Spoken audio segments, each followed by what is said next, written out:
কুফরি করেছে কাফের সম্প্রদায়, তাদেরকে আল্লাহ তাআলা বিনা হিসাবে জাহান্নামে প্রবেশ করাইয়া দিবেন। মাঝখানে পড়ে যাবে পাপিষ্ঠর দল, মাঝখানে কিছু পাপিষ্ঠ বান্দা পড়ে যাবে, যারা ঈমান আনয়ন করেছে বটে, কিন্তু তারা নেক আমল করতে পারে নাই, নামাজ আদায় করতে পারে নাই, ফরজ রোজা রাখতে পারে নাই, যাকাত দিতে পারে নাই, আল্লাহর নাফরমানিতে জীবনটা ভরা, নিজের সন্তানদেরকে দিন শিক্ষা দিতে ব্যর্থ হয়েছে। এই রকম কিছু পাপিষ্ঠ বান্দা মাঝখানে পড়ে যাবে। এমন সময় আল্লাহ তাআলা পাপিষ্ঠদেরকে জাহান্নামে প্রবেশ করাইবেন। পাপিষ্ঠরা জাহান্নামে জ্বলতে জ্বলতে এমন একটা সময় আসবে, আল্লাহর এই পাপিষ্ঠ বান্দারা আগুনে জ্বলতে জ্বলতে অঙ্গার হইয়া যাবে। এমন সময় নবী আমার বলেন, এমন সময় রব্বুল আলামিন এই যে আব্দুন আমার বান্দা, আমার বান্দা বলে যে ভালোবাসা প্রকাশ করেছে, এমন সময় আল্লাহ তাআলা ফেরেশতাদেরকে ডাক দিয়ে বলবেন, আল্লাহর নবীর পবিত্র ঘোষণা, আল্লাহ তাআলা ফেরেশতাদেরকে ডাক দিয়ে বলবেন, রে আমার ফেরেশতারা, উখরিজু মিনান নার, হে আমার ফেরেশতারা, জাহান্নাম থেকে বের করে নিয়ে আয়, জাহান্নাম থেকে বের করে নিয়ে আয়, জাহান্নাম থেকে বের কর যে বান্দারা, আমার বান্দারা আমার উপর ঈমান এনেছিল কিন্তু নেক আমল করতে পারে নাই, নেক আমল করতে ব্যর্থ হয়েছে, এমন বান্দাদেরকে জাহান্নাম থেকে বের করে নিয়ে আয়। মান যাকারানি ইয়াউমান, যে বান্দা দুনিয়াতে একদিন আমি আল্লাহকে আল্লাহ বলে ডাক দিছে, সুবহানাল্লাহ বলেন। তিরমিজি শরীফের হাদিস বয়ান করতেছি। পৃথিবীর এমন একটি তিরমিজি শরীফ, এমন একটি কিতাব, পৃথিবীতে উম্মতে মুহাম্মাদের আলেম সমাজ সাক্ষী রয়েছে।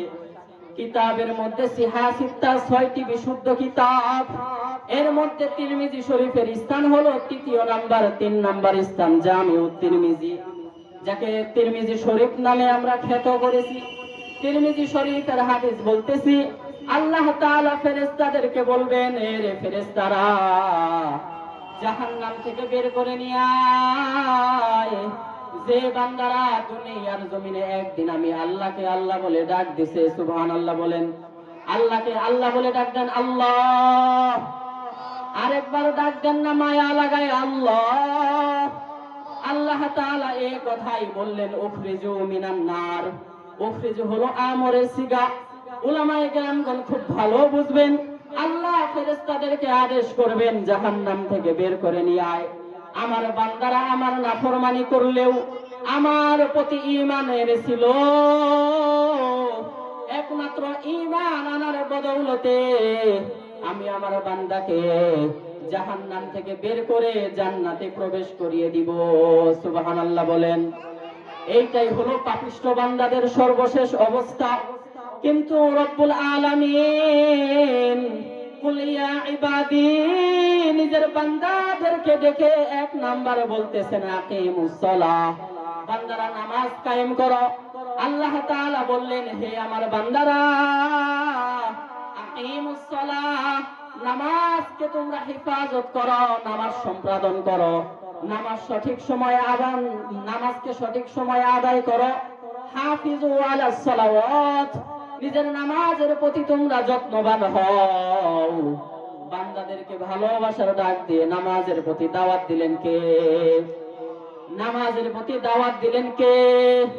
পৃথিবীর মালিক কে? আসমানের মালিক কে? আমাদের মালিক কে?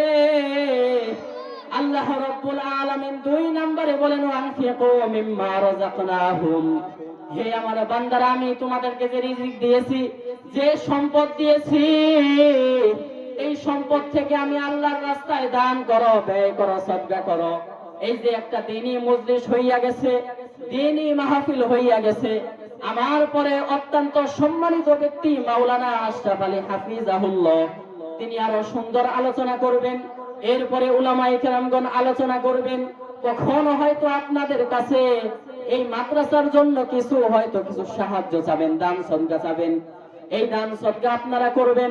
এই দান সদকা সম্পর্কে রহমাতুল লিল আলামিন নবী বলেন, এর মুসলমান ইমানদার আল্লাহর গোলাম, ইজা মাতাল ইনসান, পৃথিবীর জমিনে যখন কোন মানুষ মৃত্যুবরণ করে, পৃথিবীর জমিনে যখন কোন মানুষ মৃত্যুবরণ করে, তার সমস্ত আমলের দরজা বন্ধ করে দেয় কে? কে?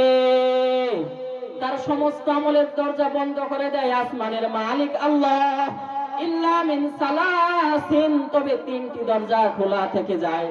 এক নাম্বার হলো সাদকাতুন জারিয়াতিন, এই যে উলামায়ে কেরামগণের হাতে আপনারা মাদ্রাসার জন্য দান করবেন, মসজিদের জন্য দান করবেন, এটা সাদকাতুন জারিয়াতুন। এটা এমন একটা দান সদকা, আপনি কিয়ামত পর্যন্ত কবরে ঘুমায়া থাকবেন, কিন্তু কবরের মধ্যে আপনার আমলনামায় সওয়াবগুলো যাইতে থাকবে, পৌঁছাইতে থাকবে। এরপর নবী আমার 2 নাম্বার ডাক দিয়ে বলেন, আও ইলমিন ইয়ানফাউ বিহি, আও ইলমিন ইয়ানতাফাউ বিহি, ওই ইলম যে ইলমের মাধ্যমে মানুষদেরকে উপকৃত করেছে। 3 নাম্বার হলো ওয়ালাতুস সলিহা, নেককার সন্তান। আওয়াজ দিয়ে বলেন, কি সন্তান? কি সন্তান?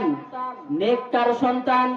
নেককার সন্তান স্কুলে হয় না মাদ্রাসায় হয়? আওয়াজ দিয়ে বলেন, স্কুলে হয় না মাদ্রাসায় হয়? নেককার সন্তান কিন্তু মাদ্রাসায় হয়।